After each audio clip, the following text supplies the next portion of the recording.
Something major's happening with these hyena here. They're having a bit of a skirmish, which is why we rushed across here.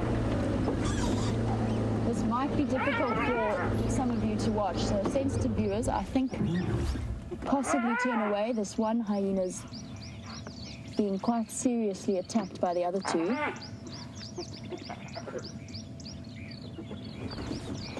Definitely for sensitive viewers. I don't think you should watch this. Something's happened here within the clan.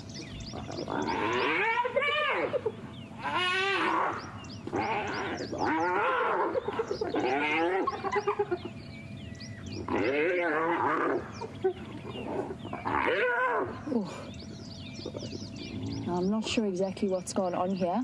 This one individual's become the target for the clan's ire. There's a couple of sub-adults around.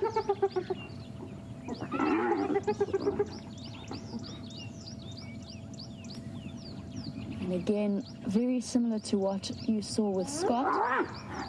They targeted the ears of this hyena. And contact calls happening.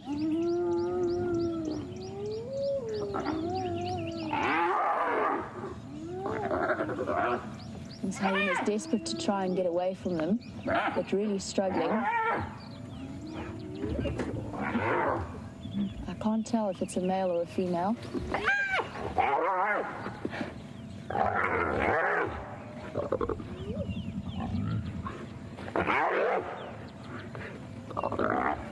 This is in the dark side of hyena nature.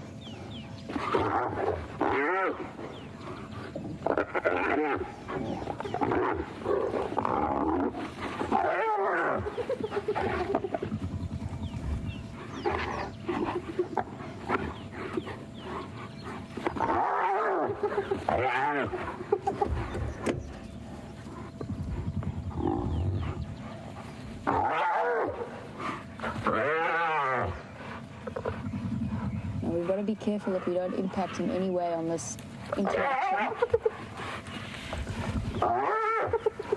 I'll turn the vehicle on, obviously.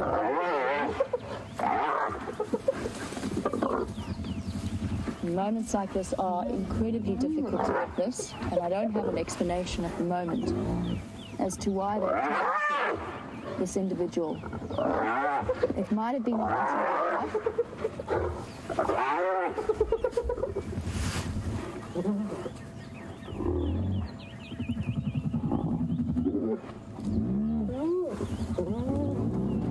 Alright, it's trying to climb under our vehicle for safety. I'm going to move forward, and the reason I'm doing that is because I don't want... It's difficult.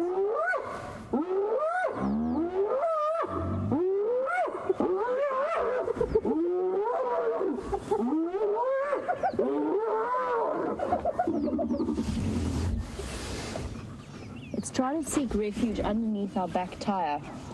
And it's learnt that this is the way forward. And it's that big female.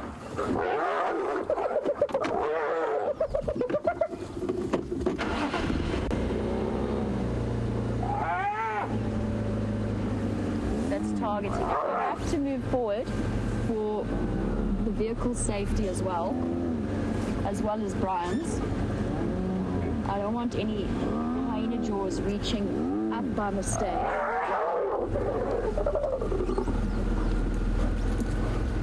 As difficult as this is, and as much as we'd like to be a refuge for this hyena,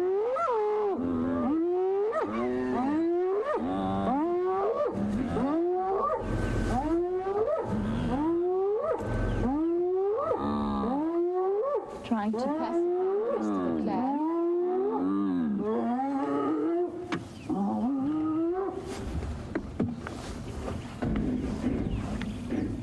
It's not that I don't want to act as a refuge for this hyena, but it's a very difficult position to be in. I think this individual could well be an interloper in this situation. And I moved the car because I could actually feel them rocking it as they hit it.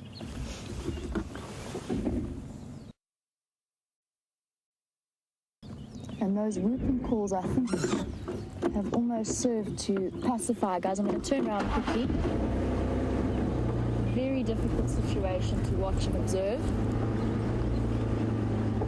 But a part of hyena nature that we don't get to see all that often.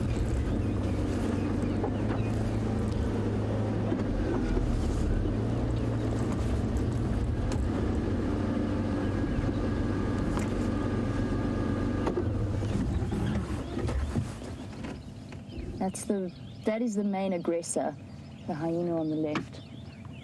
And they've, just by, I think actually by starting our vehicle, we may have broken the tension that was happening there.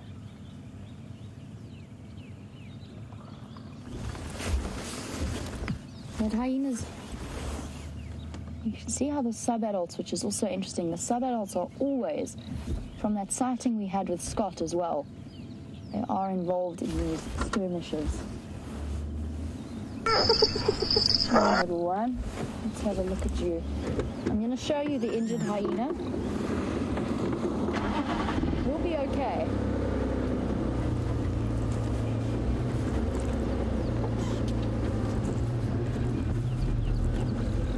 His injuries are superficial.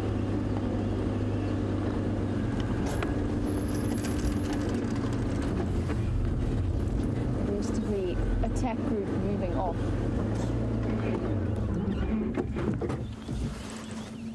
Shame.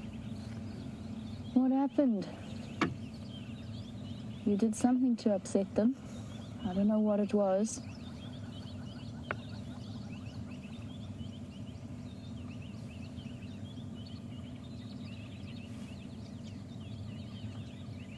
This hyena's going to be fine. For those of you who are concerned about it, it's an old individual, looking at the state of its teeth and its ears.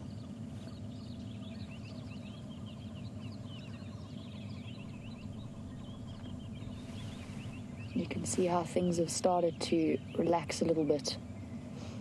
The rest of the clan is still dotted about in front of us. There's one to the front left. There's one off to the right as well, coming through. All carrying and sporting a couple of injuries.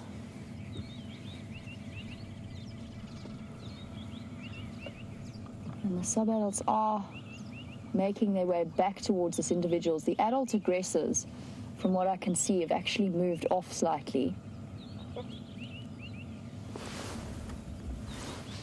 That was incredibly intense to witness.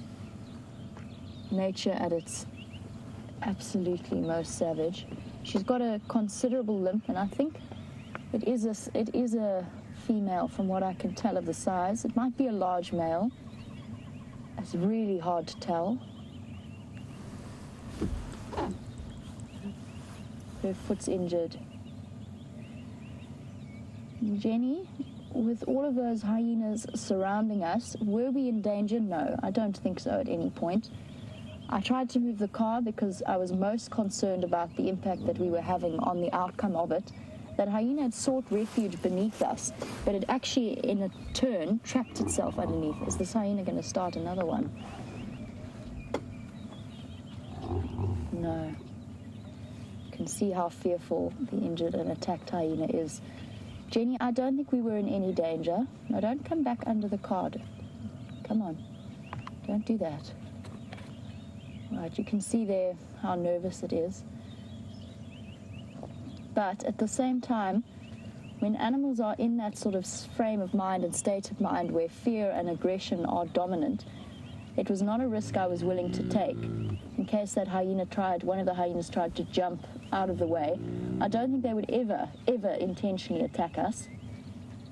It's almost definitely a female. She's got nipples. You can see the limp. Her back left leg is quite seriously sore, but I don't think broken.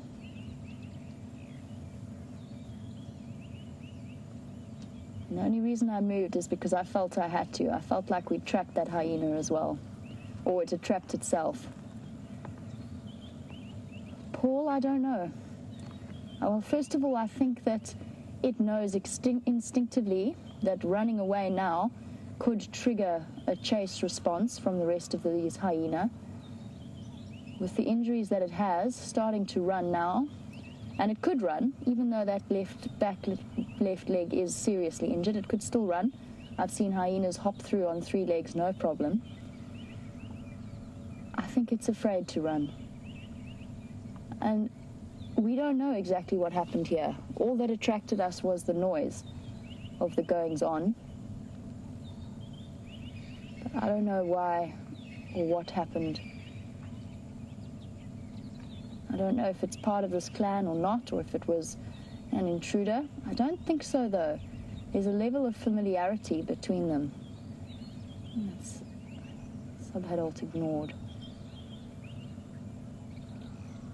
I think that was probably one of the most intense sightings I've had at WildEarth.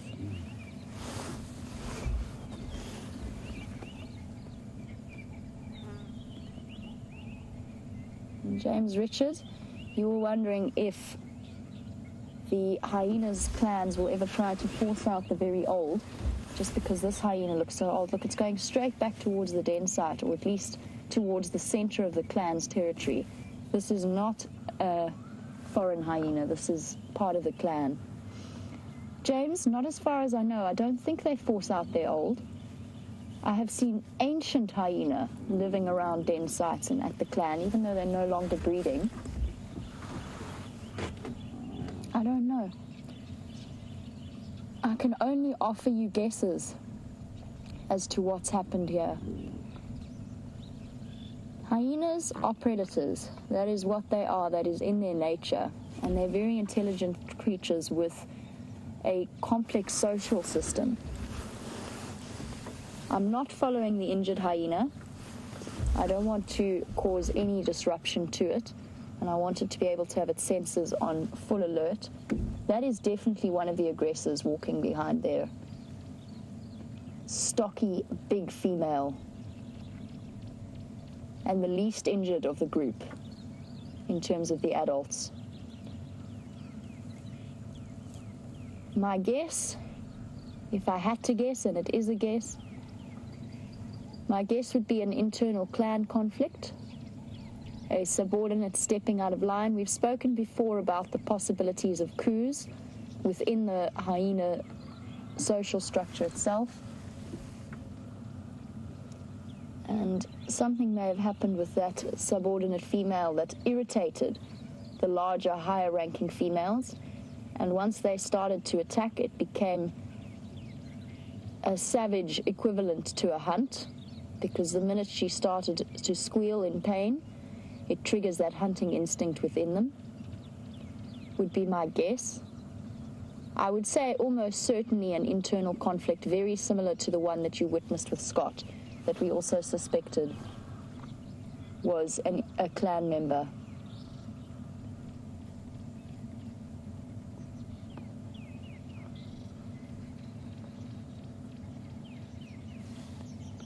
Janet, we're watching all of these hyenas slowly make their way back down along Mvubu Road. And Janet wanted to know how close we are. Janet, we are probably less than 300 meters away from the den. The den site sits halfway along Mvubu Road, if you're familiar with our geography. And we're currently sitting at Buffelshoek Cut Line, which is very close to the border from what we can tell of this clan's territory. Wow. That was the last of them. Very intense and very difficult to witness, and also a very difficult position to be in when a hyena seeks refuge beneath the back wheel of your car, beneath the back wheel of your vehicle. Very tricky situation to know how to handle. But I think you'll all agree with me that trying to minimize the impact, as well as to try not to trap the hyena itself by the presence of our vehicle, was the correct decision.